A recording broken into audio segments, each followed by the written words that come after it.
So my hands get really dirty. I'm sure you've seen that in close-ups, but they were particularly dirty this morning because I'd been mowing the lawn, and as I was giving them a wash I was thinking, well, I don't mind a bit of honest dirt.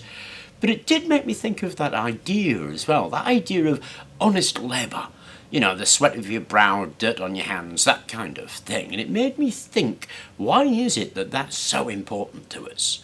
Now, work doesn't have to be things like sawing up lumps of metal or hammering bits of wood or anything like that. It can be lots of different things, different work, different people, different ideas. But it's still the essence of what work is fundamental to our sense of self, I think. And it did make me think about that because, of course, not everybody agrees with that. There's a whole group of people who think that work is something you should avoid at all costs. And I understand that, but I can't say I have a lot of sympathy with it.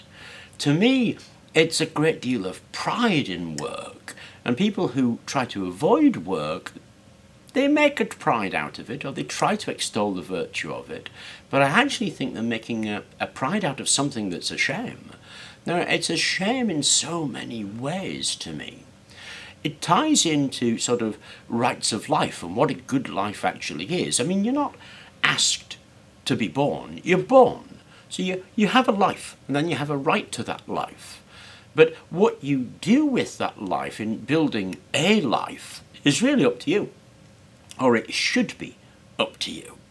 Quite a lot of the time I think that people are given too much. And when you're given stuff, when you're not building your own life, I think you get a sense of purposelessness. I think you get this idea that nothing you do makes a difference, you don't need to do anything, everything will be given to you. I don't think that is something that satisfies us. I think that that's something that makes us feel dissatisfied, makes us feel purposeless, makes us feel that we have no reason to be here. And that I can understand, because if you're given everything and you're not building your own life, then what is the reason? I think you can't be given everything. I think it's important that you do that work because it gives you a sense of you building your own life. And that, of course, is tremendously important to your sense of self-satisfaction, which is why I think that work is so important to us. It's why doing something that transforms nature from its raw state into something else is incredibly significant.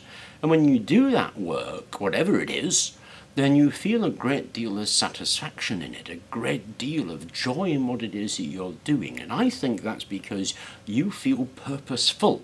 And I think it's that is part of building the life that you have. If you're given everything, there is no building the life. And I don't think it's about getting there. I think it's about the journey, remember. And the journey is about you putting effort in to put one step in front of the other. If somebody's wheeling you around, it doesn't matter where you are. And that, I think, is what is significant about that. And it's I think, a fundamental truth understood by everybody, which is where that idea of honest labour comes from. Now, obviously, as I say, there are people who will do that down, who will extol the virtue of getting something for nothing, who will try their best to avoid doing that work. But I think that those people have a deep-seated sense of dissatisfaction. And I think they try to cover that with humour and glib retorts and ideas that really make no sense at all to me. I think it's really important to get your hands dirty. Now, I think that's a metaphorical thing. I don't think you literally have to get your hands dirty. But I think it's important to work on something. Anyway, that just occurred to me this morning. I thought I would share those ideas with you. I hope you enjoyed the video. Don't forget to subscribe, and thank you very much for watching.